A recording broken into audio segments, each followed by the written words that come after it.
O estranho caso do Dr. Jekyll e do Sr. Hyde. De Robert Louis Stevenson. Parte 4. Capítulo 10.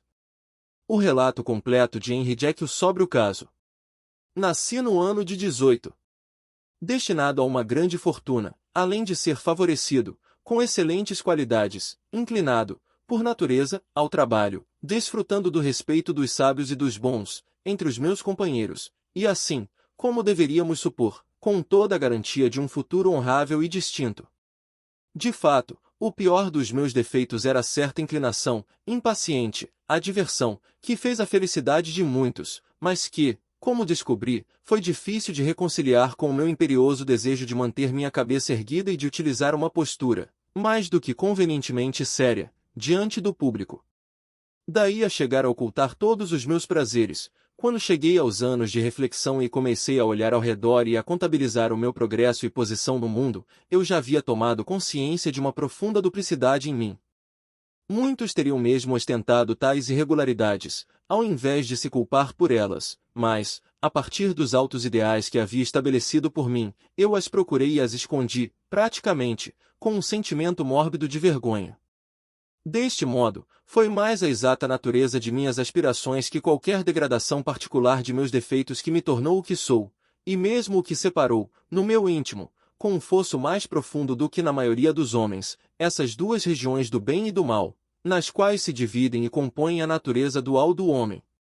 Neste caso, me dirigi a refletir de modo profundo e inveterado sobre a dura lei da vida que reside na raiz da religião e que é uma das mais abundantes fontes de sofrimento. Embora minha dualidade fosse tão profunda, não me sentia um hipócrita, meus lados eram totalmente verdadeiros. Eu era o mesmo, quando abandonando toda a moderação e me lançando à vergonha ou, quando trabalhando à luz do dia, promovia o conhecimento ou o alívio da dor e do sofrimento. E tudo isso tomou direção nos meus estudos científicos, que foram conduzidos, por completo, em direção ao místico e ao transcendental, refletindo e projetando uma forte luz sobre esta consciência da permanente guerra entre minhas personalidades. A cada dia, e a partir de ambos os lados de minha inteligência, a moral e a intelectual, lancei-me, firmemente, ao mais próximo daquela verdade. Por cuja descoberta incompleta fui condenado a tão terrível naufrágio, que o homem, verdadeiramente, não é único, mas, de fato, dois. Eu digo dois, pois o estado do meu próprio conhecimento não passa desse ponto. Outros seguirão, outros irão me superar nestas mesmas linhas, e arrisco em dizer que o homem será, no final das contas, conhecido por uma mera constituição de habitantes de múltiplas formas, incongruentes e independentes. De minha parte, a partir da natureza de minha vida, avancei, como quem nunca erra, em uma direção e somente em uma direção. Esta estava ao lado da moral, e em minha própria pessoa, na qual aprendi a reconhecer a perfeita e primitiva dualidade do homem, eu vi que as duas naturezas que competem no campo de minha consciência, mesmo que pudesse dizer, corretamente, qual delas se manifestava, agiam assim somente porque eu mesmo era, radicalmente, ambas, e desde tempos idos, mesmo antes do curso das minhas descobertas científicas começarem a sugerir a possibilidade mais desnuda de tal milagre, aprendi a viver com prazer. Como em um adorável devaneio, sobre o aprisionamento da separação desses elementos. Se cada um deles que dizia, a mim mesmo, pudesse morar em identidades separadas, a vida seria aliviada de tudo que fosse insuportável, o injusto poderia seguir o seu caminho, libertado das aspirações e remorsos de seu gêmeo mais correto, e o justo poderia caminhar com estabilidade e segurança em seu caminho ascendente, realizando as boas coisas nas quais ele encontraria prazer e sem se expor à desgraça e penitência pelas mãos de sua perversidade exterior. Era a maldição da humanidade que estas incompatíveis criaturas fossem, assim, mantidas juntas, que no ventre agonizante da consciência, estes gêmeos opostos devessem, continuamente, estar em batalha. Como, então, eles poderiam ser separados? Estava tão distante em minhas reflexões quando, como disse, uma luz começou a brilhar sobre o tema, a partir da minha mesa do laboratório. Comecei a perceber, mais profundamente, que o tema já tinha sido declarado, a imaterialidade trêmula, a transitoriedade mística, do aparente corpo sólido daquilo com que me revestira. Descobri que certos agentes tinham o poder de agitar e golpear aquela vestimenta carnal, do mesmo modo que o vento pode agitar as cortinas de um pavilhão. Por duas boas razões, não vou me deter, profundamente, nesta questão científica em minha confissão. Primeiro, porque havia descoberto que a perdição e o peso de nossas vidas estão atados aos ombros de cada homem, e quando o esforço é feito para retirá-los, eles retornam sobre nós com uma pressão mais terrível e mais desconhecida. Segundo, porque minha narrativa revelará, ou seja, demonstrará que minhas descobertas foram incompletas, evidentemente.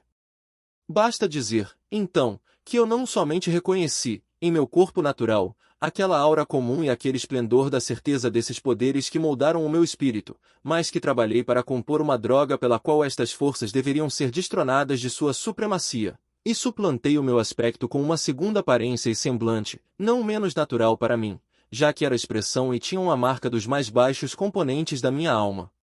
Relutei muito, antes de apresentar esta teoria ao teste da prática. Eu sabia muito que eu correria risco de morte, pois qualquer droga com tal capacidade de controle e abalo sobre a fortaleza da identidade poderia, igualmente, por um simples erro de dose ou pela menor impropriedade, no momento de se ministrá-la, aniquilar todo esse tabernáculo imaterial que pretendia modificar. Mas, a tentação da descoberta era tão singular e profunda que sobrepujava qualquer sugestão de alerta. Eu já tinha preparado minha solução, comprei de uma firma atacadista de produtos químicos uma grande quantidade de um sal particular que sabia, a partir de meus experimentos, que era o último ingrediente necessário, e, tarde de uma noite amaldiçoada, preparei os elementos, observando-os ferver e fumegar todos juntos no recipiente, e quando a ebulição teve seu término, com um forte ardor de coragem, bebi de uma só vez toda a poção. As mais variadas dores torturantes se sucederam, um quebrar de ossos, uma náusea mortífera, e um horror no espírito que pode ser igualado às horas do nascimento e da morte. Então, essas agonias começaram, suavemente, a se abrandar. Sentia-me como saído de uma grande enfermidade. Havia algo estranho em todas as minhas sensações, algo indescritivelmente novo e, a partir destas novas descobertas, algo, incrivelmente, doce. Sentia-me mais jovem, mais leve, uma felicidade a percorrer o corpo.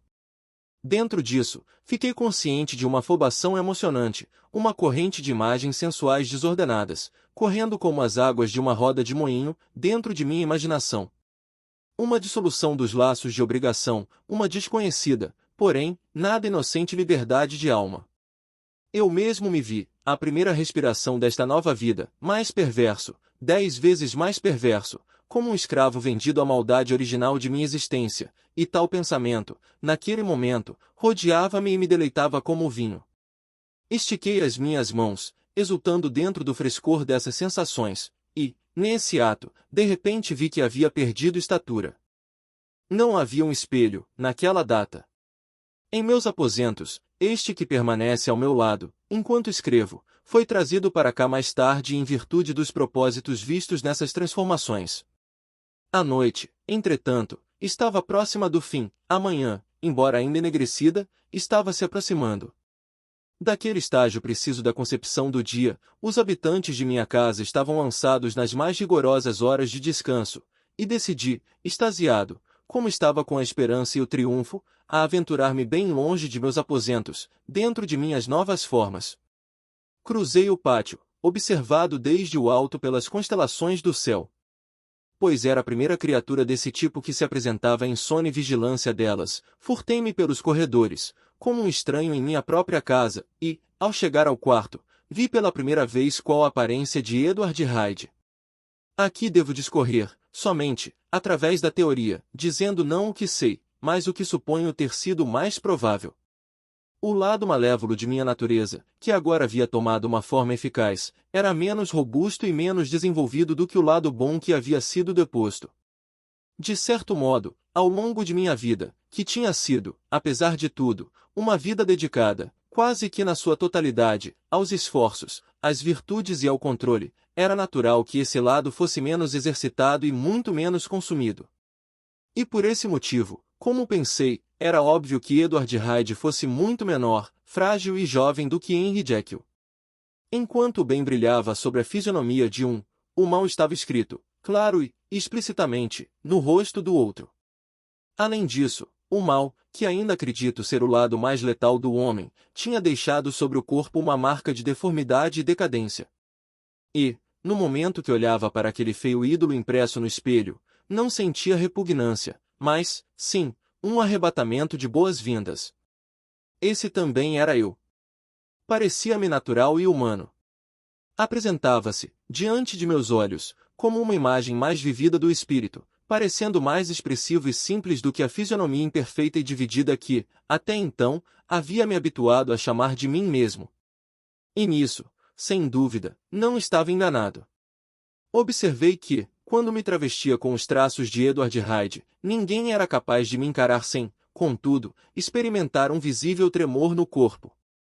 Isto ocorria, como vinha a descobrir, pois todos os seres humanos, como os conhecemos, são uma mescla de partes boas e más, e Edward Hyde, sem nenhuma classificação dentro da humanidade, era maldade absoluta.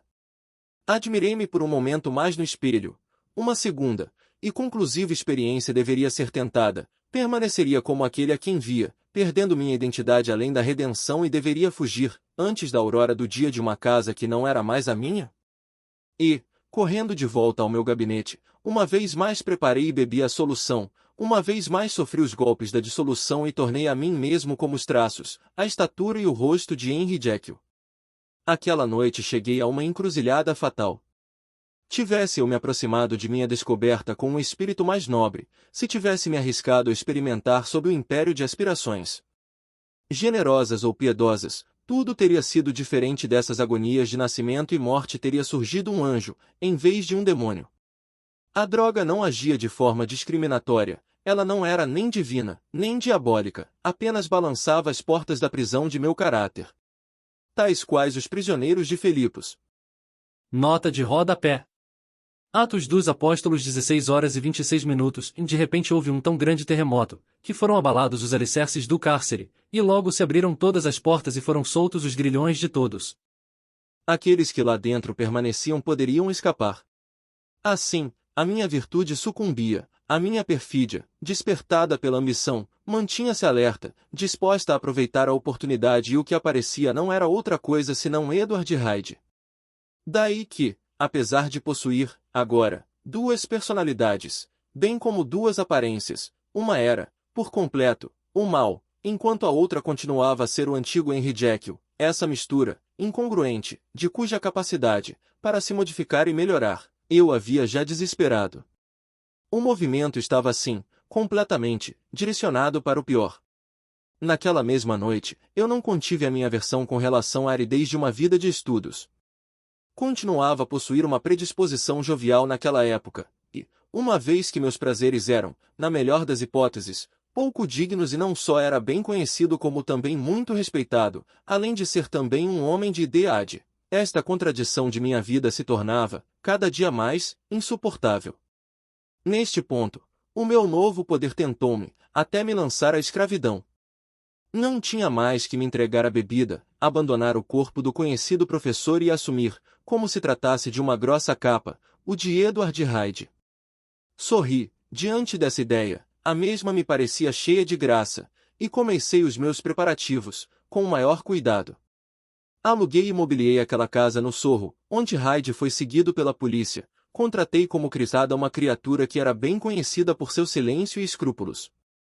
Por outro lado, anunciei aos meus serviçais que um tal Mr. Hyde, a quem descrevi, gozaria de total liberdade e poderes em minha casa, junto da praça, e para prevenir contratempos, apresentei-me nela, com o intuito de me tornar conhecido, sob a minha segunda personalidade.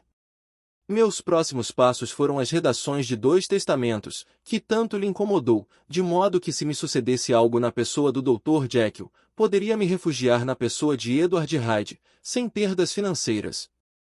E, assim, protegido, como supunha, em todos os aspectos, comecei a me beneficiar da estranha imunidade de minha posição.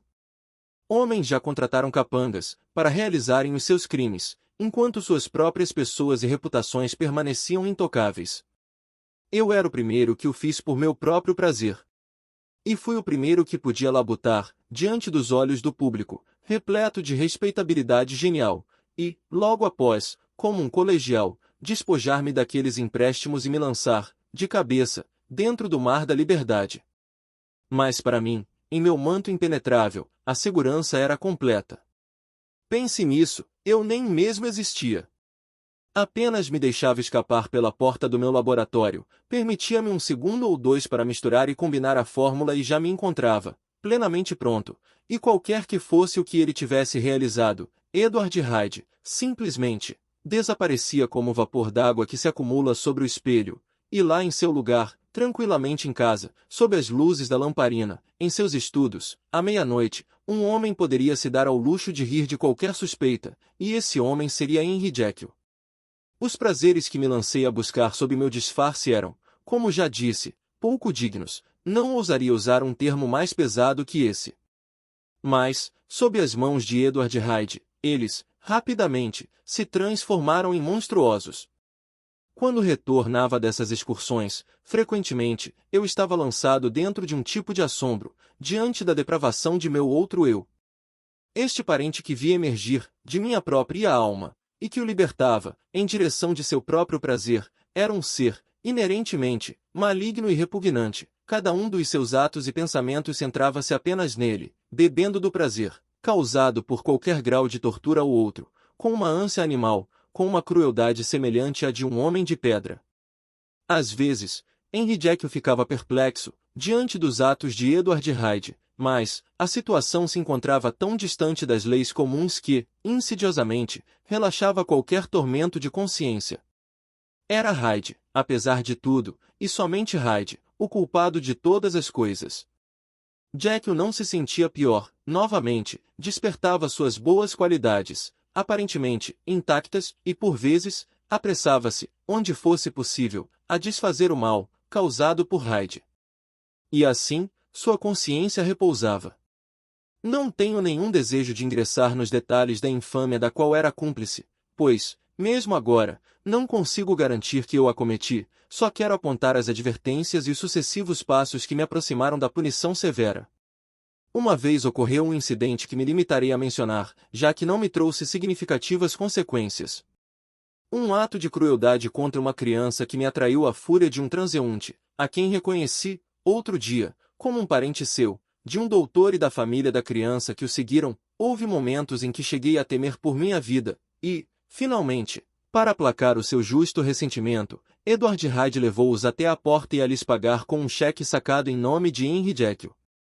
Mas, a repetição futura deste perigo foi, facilmente, eliminada através da abertura de uma conta em outro banco, em nome de Edward Hyde, e quando alterei a minha própria caligrafia e forneci ao meu duplo uma assinatura, julguei estar além das garras do destino.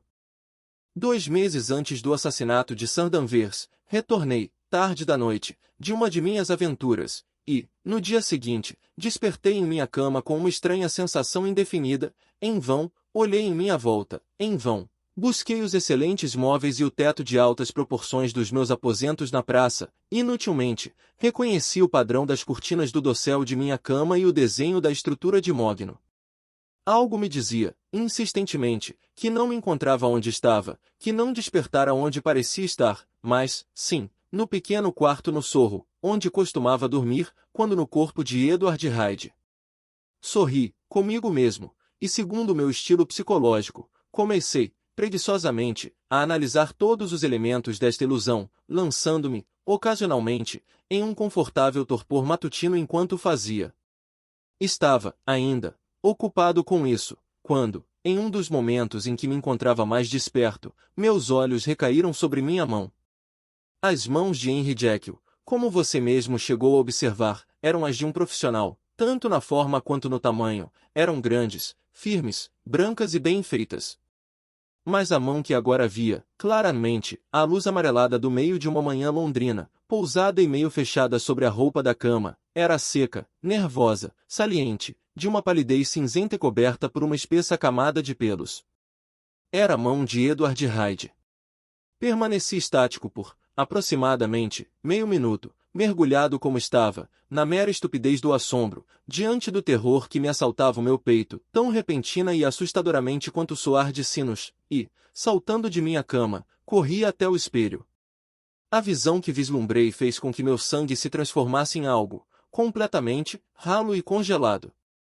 Sim, eu tinha ido me deitar como Henry Jekyll e despertara como Edward Hyde. Como isso poderia ser explicado? Pergunta a mim mesmo, e tomado por outro golpe de terror, como isso poderia ser revertido?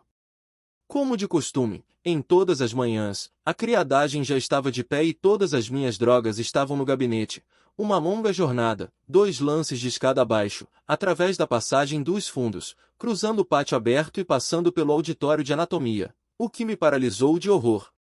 É claro que seria possível encobrir o meu rosto, mas que uso isso teria se eu era incapaz de ocultar a minha mudança de estatura? E, então, com um doce e poderoso alívio, voltou-me à mente que a criadagem já estava habituada às idas e vindas do meu segundo eu. Vesti-me o mais depressa possível, com roupas de minha medida e atravessei toda a casa, onde Bradshaw me encarou e recuou ao ver Mr. Hyde aquela hora e com tais trajes. E, 10 minutos mais tarde, Dr. Jekyll retornava à sua forma e estava sentado à mesa, com um ar sério, fingindo que tomava seu café da manhã. Na verdade, não possuía fome alguma. Este incidente inexplicável, esta reversão de minha preciosa experiência, era como o dedo babilônico. Nota de rodapé. Livro de Daniel, 5 em 5 e 23, onde o rei Belsazar, da Babilônia, vê dedos de mão de homem escrevendo sobre a parede, apontando um sinal da futura punição divina sobre Belsazar, por ter se erguido contra o Senhor do firmamento.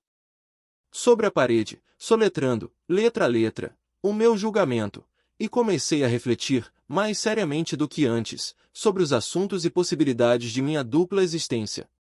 Aquela parte de mim, que tinha o poder de se projetar, tinha, ultimamente, se exercitado e se nutrido muito. Parecia, para mim, que o corpo de Edward Hyde havia crescido em estatura, ultimamente, como se, quando me revestia daquela forma, estivesse consciente de parcelas mais generosas de sangue. E comecei a vislumbrar o perigo que, se fosse muito prolongado, o equilíbrio de minha natureza pudesse ser, permanentemente abolido, o poder da uma mudança voluntária perdido e a personalidade de Edward Hyde se tornar irrevogável sobre a minha. O poder da droga não se apresentava da mesma maneira. Uma vez, logo no início da minha jornada, ela, simplesmente, falhara, completamente, e, desde então, vi-me obrigado, por mais de uma ocasião, a duplicar a dose e uma vez, com um infinito de morte, a triplicar a quantidade, e, essas raras incertezas tinham, nesse momento, lançado uma grande sombra sobre o meu contentamento. Agora, entretanto, e diante do incidente daquela manhã, comecei a me dar conta de que, se no início a dificuldade consistia em me livrar do corpo de Jekyll, gradualmente, mas, de forma não menos decidida, a dificuldade era, exatamente, a inversa. Todas as coisas pareciam se dirigir para um único ponto, ou seja, que eu estava perdendo, lentamente, o controle do meu eu original e melhor, me incorporando, lentamente, ao meu segundo e pior. Entre esses dois, percebi agora que não tinha escolha alguma. Minhas duas naturezas tinham lembranças em comum, mas todas as minhas outras faculdades eram divididas, de forma desigual, entre elas. Jekyll, que se compunha com as mais sensíveis apreensões, com uma excitação mesquinha, agora, projetava e compartilhava dos prazeres e aventuras de Hyde, mas Hyde era indiferente a Jekyll, ou apenas se lembrava dele como o bandido que se recorda da caverna em que se oculta da perseguição. Jekyll tinha mais do que um interesse paternal, Hyde tinha mais que uma indiferença filial. Unir-me, definitivamente, a Jekyll era morrer para aqueles apetites a que me havia entregado, longa e secretamente, e que, por fim, começara a descartar. Unir-me a Hyde era morrer para milhares de interesses, aspirações e tornar-me de um golpe só, para sempre, desprezado e sem amigos. A barganha poderia parecer desigual, mas havia ainda outra consideração a ser julgada, pois, enquanto Jekyll sofreria, dolorosamente, os fogos da abstinência, Hyde não teria sequer a consciência daquilo que havia perdido. Por mais estranhas que fossem as minhas circunstâncias, os termos deste debate são tão velhos e ordinários como o próprio homem e muito das mesmas persuasões e alarmes seriam mortais para qualquer pecador, tentado e amedrontado, e, do mesmo modo, que acontece à vasta maioria dos meus semelhantes, escolhi a melhor parte, desejando ser capaz de me manter forte diante dela. Sim, eu preferi o doutor, apesar de mais velho e descontente, cercado de amigos e cultivando esperanças honestas. Disse um resoluto adeus à liberdade, à juventude relativa, à marcha leve, aos impulsos repentinos e aos prazeres secretos, a tudo que havia desfrutado no disfarce de Hyde. Fiz esta escolha, talvez com alguma reserva inconsciente, pois nem desisti da casa, no Sorro, nem destruí as roupas de Edward Hyde, que ainda mantenho, em meu gabinete. Por 2 meses, entretanto, segui firme em minha determinação, por 2 meses, concedi à minha vida tal severidade, como se nunca a tivesse tido antes, e desfrutei das compensações de uma consciência limpa. Mas, finalmente, o tempo começou a me fazer esquecer o frescor de minha inquietação.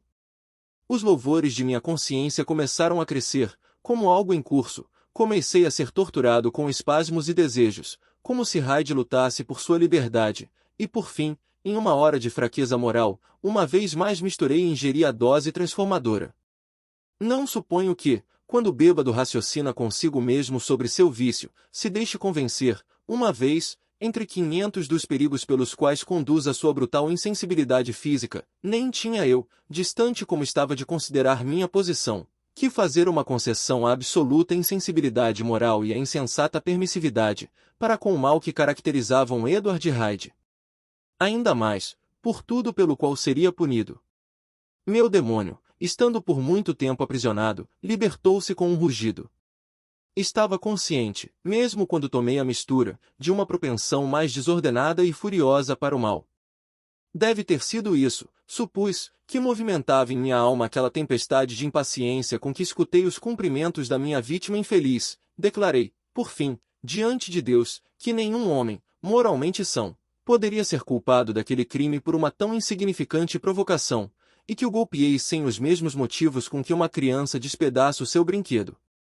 Mas, voluntariamente, eu tinha me libertado de todos os instintos equilibrados, pelos quais o pior de nós continua a caminhar, com certo grau de firmeza, diante das tentações, e, no meu caso, ser tentado, ainda que sutilmente, era o mesmo que cair. Instantaneamente, o espírito do inferno despertou dentro de mim, enraivecido. Transportado pelo júbilo, espanquei o indefeso corpo, saboreando o prazer de cada golpe, e só quando o cansaço começou a me vencer que, repentinamente, me dei conta de que, no auge do meu delírio, meu coração foi trespassado por um calafrio de terror. A neblina se dissipava, vi minha vida ser perdida, e fugi daquela cena de excessos, ao mesmo tempo temeroso e glorioso, com minha sede pelo mal gratificada e estimulada, e com o meu amor pela vida exacerbado, até aos mais altos limites. Corri para casa no Sorro, e, para assegurar a segurança de meu outro eu, destruí todos os meus documentos. Então, me lancei, novamente, às ruas iluminadas, com o mesmo êxtase mental dividido, fixado pelo crime cometido, planejando, mentalmente, outros, mesmo que fugindo e ouvindo em minha vigília os passos daqueles que buscavam vingança. Hyde tinha uma canção, nos lábios, enquanto misturava a poção e, assim que a ingeriu, brindou ao homem morto. As dores da transformação mal o tinham abandonado, e Henry Jekyll, com abundantes lágrimas de gratidão e remorso, caía de joelhos e elevava as mãos, entrelaçadas, a Deus. O véu da autoindulgência se rasgou, de alto a baixo. Vi minha vida como um todo, acompanhei-a, desde os dias de minha infância, quando caminhava de mãos dadas com meu pai, e através dos esforços de autonegação de minha vida profissional, até chegar, por mais de uma vez, com o mesmo sentimento de irrealidade, aos malditos horrores da noite passada. Podia ter gritado, procurei com lágrimas e súplicas suavizar a multidão de sons e imagens detestáveis que minha memória lançava contra mim, mas, ainda assim, entre as súplicas, a face repugnante de minha iniquidade fitava, diretamente, em minha alma. Na medida em que a intensidade desse remorso começava a morrer, uma sensação de euforia a substituía. O problema de minha conduta estava solucionado. A partir de então, Hyde seria impossível, desejando ou não, eu estava confinado à melhor parte de minha existência, e, como me regozijei com esse pensamento! Com que voluntária humildade abracei outra vez as restrições da vida natural! Com que sincera renúncia tranquei a porta pela qual, tantas vezes, entrava e saía, amassando a chave com os meus calcanhares! No dia seguinte, recebi notícias de que o assassino tinha sido observado, que a culpa de Hyde era, agora, bem conhecida do mundo, e que a vítima era um homem de alta estima pública. Não foi, somente, um crime. Tinha sido uma tolice trágica. Penso, hoje, que fiquei satisfeito de sabê-lo, penso, hoje, que fiquei satisfeito de ter os meus melhores impulsos, assim, reforçados e guardados pelos terrores do cadafalso. Jekyll era, agora, a minha cidade de refúgio. Deixar Hyde escapar, apenas por um instante, significaria lançá-lo sob as mãos de todos os homens que se erguiam para apanhá-lo e massacrá-lo. Resolvi que minha conduta, futura, redimiria o meu passado, e posso dizer, com honestidade, que minha resolução foi tomada de boa vontade. Eu mesmo sabia como nos últimos meses, do ano passado, eu trabalhei, honestamente, para aliviar o sofrimento. Saiba que fiz muito pelos outros e que os dias passaram, tranquilamente, praticamente feliz, por minhas atitudes. Não posso dizer, honestamente, que me aborrecia com essa vida inocente e caridosa. Em vez disso, acredito que desfrutava dela, a cada dia, mais completamente. Mas, ainda assim, era amaldiçoado com minha dualidade de propósitos, e, assim que o primeiro impulso de penitência se consumiu, o lado mais baixo de mim mesmo, tanto tempo, à solta, tão recentemente encarcerado, começou a rosnar, para sair. Não que não houvesse sonhado ressuscitar Hyde, a mera ideia de realizar isso me leva ao frenesi. Não foi minha própria pessoa que foi uma vez mais traída por minha própria consciência, e, como um pecador vulgar e secreto, sucumbi diante dos assaltos da tentação. Mas, tudo chega a um fim, mesmo o maior recipiente acaba por se encher, e essa breve condescendência, para com o mal, finalmente, destruiu o equilíbrio de minha alma. E, ainda assim, não me senti alarmado. A queda me parecia ser algo natural, como um retorno aos antigos dias, anteriores à minha descoberta. Era um belo e límpido dia de janeiro, sentia-se a umidade, derretendo sob os pés, mas, não havia uma única nuvem no céu. Regent's Park estava repleto dos gorjeios invernais e pelos doces aromas da primavera. Sentei-me em um banco, sob o sol, o animal que havia, em mim, roía os ossos de minha memória. O lado espiritual, um pouco diminuído, prometia penitência subsequente, mas não fazia nenhum movimento, nesse sentido. Afinal, pensei que eu era como todos os meus vizinhos, e, então, sorri, comparando-me com outros homens, comparando a minha boa vontade ativa com a lenta crueldade da negligência deles. E, no preciso momento daquele pensamento pretensioso, fui tomado por uma horrível náusea e pelo mais mortal estremecimento. Isso passou, mas me deixou enfraquecido. Quando a fraqueza começou a desaparecer, dei-me conta de uma mudança, no temperamento de meus pensamentos, um atrevimento volumoso, um desprezo pelo perigo, uma dissolução dos laços de juramento. Olhei, diretamente para mim, minhas roupas pendiam sem forma sobre os meus membros diminuídos, a mão, que repousava sobre o meu joelho, era nodosa e peluda. Mais uma vez, eu era Edward Hyde. Um instante antes, estava resguardado pelo respeito de todos os homens. Era rico, estimado, e a mesa estava posta, para mim, na sala de jantar de meu lar, e, agora, era o resto vulgar da humanidade, um perseguido, um sem-teto, um assassino conhecido, condenado às galés. Minha razão vacilou, mas não me abandou, completamente, como antes. Já tinha observado que, quando em minha segunda personalidade, minhas faculdades pareciam mais apuradas e meu estado de espírito diluído, de uma forma tensa, assim, descobriu-se que onde Jekyll, talvez, tivesse sucumbido, Hyde surgia, exatamente, para um momento de grande importância. Minhas drogas estavam fechadas em um dos armários de meu gabinete. Como eu conseguiria pegá-las? Enquanto pressionava as têmporas com minhas mãos, pensava que aquele era um problema que eu mesmo tinha que resolver. A porta do laboratório estava fechada. Se tentasse entrar pela casa, minha própria criadagem me levaria para a forca. Percebi que deveria me valer da ajuda de outra pessoa e pensei em Lanyon. Como chegar até ele? Como persuadi-lo? Supondo-se que conseguisse escapar da captura, pelas ruas, como me dirigiria, diante de sua presença? E, como eu, um visitante desconhecido e indesejável, convenceria um famoso cientista a surrupiar o estudo de seu colega, Dr. Jekyll? Então, lembrei que de minha personalidade original, uma parte permanecia existindo dentro de mim, poderia escrever uma carta de próprio punho, e uma vez concebida tal ideia brilhante, o caminho que deveria seguir pareceu-me iluminado, do princípio ao fim. Assim, ajeitei minhas roupas, da melhor forma que pude, e chamando uma carruagem que passava no momento, me dirigi a um hotel na Portland Street, cujo nome consegui me recordar.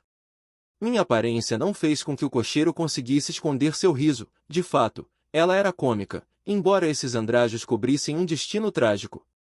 Rangi meus dentes com um golpe de fúria demoníaca, e o sorriso desapareceu de sua face, felizmente, para ele e ainda mais para mim mesmo, pois, de outra maneira, eu, certamente, o teria lançado de sua posição.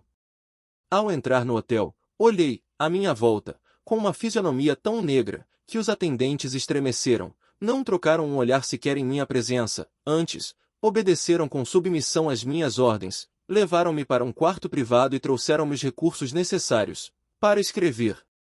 Hyde era uma criatura nova para mim, ante ao perigo de vida, abalado com uma raiva desmesurada, decidido até ao limite do assassinato, desejoso de provocar dor. Ainda assim, a criatura era astuta, dominou sua fúria com uma grande força de vontade, escreveu suas duas importantes cartas, uma para Lanyon e outra para Pully, e, para ter a certeza, absoluta, de que haviam sido postadas, deixou orientação, para que fossem registradas.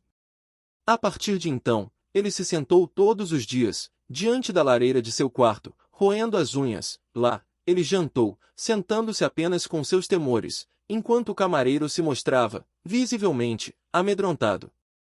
E, assim que a noite chegou, escondeu-se em um canto de uma carruagem fechada e perambulou, sem direção, pelas ruas da cidade. Ele, eu digo, pois não posso dizer eu. Aquela cria do inferno não tinha nada de humano, nada vivia nele, além do ódio e do medo.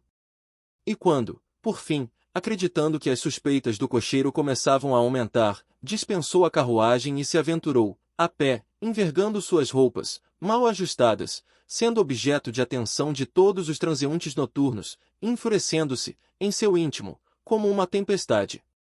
Caminhava depressa, caçado por seus próprios temores, falando sozinho, vagando pelas ruas menos movimentadas, contando os minutos que ainda o separavam da meia-noite. Uma mulher lhe dirigiu a palavra, oferecendo, penso eu, uma caixa de fósforos. Ele a esbofeteou no rosto, e a mulher fugiu. Quando eu voltei a mim, na residência de Lanyon, de algum modo, o horror de meu velho companheiro me afetou. Talvez, eu não sabia, não era nada mais do que uma gota no mar da aversão, com a qual veja, agora, essas horas. Uma mudança se operou em mim. Não era mais o medo do patíbulo, era o horror de ser Hyde que me afligia. Recebi a condenação de Lanyon, como em um sonho regressei para minha casa e fui para a cama. Após a prostração daquele dia, dormi um sono, tão profundo e limitado, que nem mesmo os pesadelos que me pressionavam puderam interrompê-lo. Despertei pela manhã, abalado, enfraquecido, mas revigorado. Ainda odiava e temia a imagem do animal violento, que dormia dentro de mim e, certamente, não havia esquecido os espantosos perigos do dia anterior, mas, uma vez mais, repousava em meu lar, em minha própria casa e próximo de minhas drogas. E a gratidão por minha fuga brilhava tão forte em minha alma que quase rivalizava com o esplendor da esperança. Estava caminhando, despreocupadamente, pelo pátio após o café da manhã, sorvendo o frescor do ar com prazer, quando me deparei, novamente, com aquelas sensações indescritíveis que prenunciam a mudança. Tinha tempo suficiente para chegar à segurança de meu gabinete, antes de me sentir, novamente, enfurecido e regelado pelas paixões de Hyde. Nessa ocasião, tomei uma dose dupla para trazer-me de volta a mim, e, ai de mim, 6 horas depois, quando estava sentado, admirando, languidamente, o fogo da lareira, os sofrimentos retornaram e tive de administrar, novamente, a droga. Em resumo, daquele dia em diante, foi apenas graças a um grande esforço tal qual de um ginasta e, somente sob o estímulo imediato da droga, pude conservar o semblante de Décio. Todas as horas do dia e da noite, era tomado por aqueles calafrios premonitórios, sobretudo, se dormia ou, mesmo, se cochilava, por um instante, em minha cadeira. Era, sempre, com a aparência de Hyde que despertava. Sob a tensão desta condenação constante e da insônia a que eu próprio, agora, me condenava e que estava, além de tudo quanto pensava possível, para um ser humano, pois me converti, por meus meios, em uma criatura consumida e esvaziada pela febre, pela debilidade lânguida, tanto do corpo quanto da mente, e somente tomada por um único pensamento, o horror do meu outro eu. Mas, quando dormia ou quando a virtude do medicamento desaparecia, voltava, quase sem transição, pois as dores da transformação eram, a cada dia, menos notáveis, a ser prisioneiro de um pesadelo, carregado de imagens de terror, de uma alma que se agitava, com ódios, sem fundamentos e de um corpo que não parecia ser forte, o suficiente, para conter as energias enfurecidas da vida. Os poderes de Hyde pareciam ter aumentado, devido à enfermidade de Jekyll. E, certamente, o ódio que agora os dividia era igual, em ambas as partes. Com Jekyll, era algo de um instinto vital. Ele via, agora, a completa deformidade daquela criatura que compartilhava, consigo, alguns dos fenômenos da consciência e seria coerdeira, com ele, da morte, e, além desses vínculos de comunhão que, por si, eram a parte mais patética de sua desgraça, considerava Hyde, por toda a sua energia vital, como algo não só satânico, mas inorgânico. Isso era algo chocante, que a lama dessa fossa parecesse emitir gritos e vozes, que a poeira morfa gesticulasse e pecasse, que o que estava morto, e não possuía forma, usurpasse as funções da vida. E novamente o horror se aproximava dele mais insurgente, tão íntimo quanto uma esposa, mais que os seus próprios olhos, encarcerado em sua própria carne, onde ouvia gemer e lutar com esforço para nascer, e, em cada hora de fraqueza, na confiança do sono, prevalecia sobre ele, despojando-o da vida. O ódio de Hyde por Jekyll era agora diferente. Seu medo do patíbulo levava-o continuamente a cometer um suicídio temporário, e a retornar a seu posto subordinado de uma de suas partes, mas ele detestava a necessidade. Ele detestava o desânimo no qual Jekyll se lançara e se ressentia do desprezo com o qual ele era observado. Daí, os truques simiescos nos quais me lançava, escrevendo, com meu próprio punho, blasfêmias sobre as páginas de meus livros, queimando-as e destruindo o retrato de meu pai, e, de fato, por não temer a morte, ele, por muito tempo, procurou a sua própria ruína, com o intuito de me envolver nela, também. Mas, o seu amor, por mim, é maravilhoso, e irei mais longe, eu, que adoeço e regelo, ao mero pensamento da existência dele, quando me recordo da humilhação e aborrecimento desta ligação, e quando me dou conta do quanto ele teme o meu poder de eliminá-lo pelo suicídio, eu sinto grande pena dele, com toda a sinceridade. É inútil prolongar esta descrição e o tempo, excessivamente, me conduz à derrota. Ninguém nunca sofreu tais tormentos, basta apenas dizer isso, e, ainda assim, o hábito deste sofrimento conduz, e isso não é uma mitigação, a certa crueldade da alma, certa aquiescência do desespero, e minha punição pode se prolongar, por anos, se não fosse esta última calamidade que, agora, repousa sobre mim e que, finalmente, despojou-me do meu próprio rosto e natureza. Minhas reservas do ingrediente da poção, uma vez que nunca as renovei, desde a data do primeiro experimento, começam a diminuir. Procurei por um suprimento novo e refiz a mistura, a ebulição ocorreu, tal qual a primeira mudança de cor, mas não a segunda, eu a bebi, mas nada ocorreu.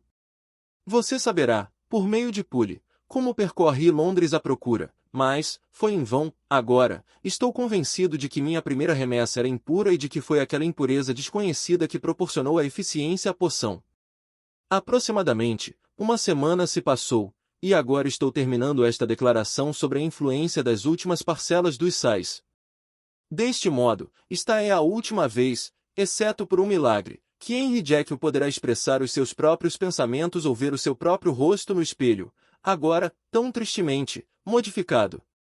Não devo me deter muito para terminar este meu manuscrito, pois, se minha narrativa, até esse momento, escapou da destruição, tem sido mais por uma combinação de grande prudência e de boa sorte. Se os espasmos da transformação me assaltassem, no ato de escrever esta carta, Hyde a faria em pedaços, mas, se algum tempo sobrevier após eu tê-la terminado, seu maravilhoso egoísmo e circunscrição, provavelmente, o salvará, mais uma vez, da ação de seu comportamento simiesco. De fato, a perdição que se lança, sobre nós, já o alterou e o oprimiu. Daqui a meia hora, a partir de agora, quando me dirigir mais uma vez, e, permanentemente, àquela personalidade odiosa, sei que me sentarei em minha cadeira, estremecido e chorando. Continuarei atacado por um êxtase de tensão e terror e atento a qualquer coisa que venha a ouvir, percorrendo este quarto de um lado para o outro, meu último refúgio na terra. Hyde subirá a um cadafalso? Ou ele encontrará coragem de se revelar, por fim, em seu último momento? Só Deus sabe, sou por demais negligente. Esta é minha verdadeira hora da morte, e o que se seguir concerne apenas ao outro eu. Então, neste momento, assim que baixar minha pena e lacrar minha confissão, eu conduzo aquele infeliz Henry Jekyll ao término de sua vida. Fim.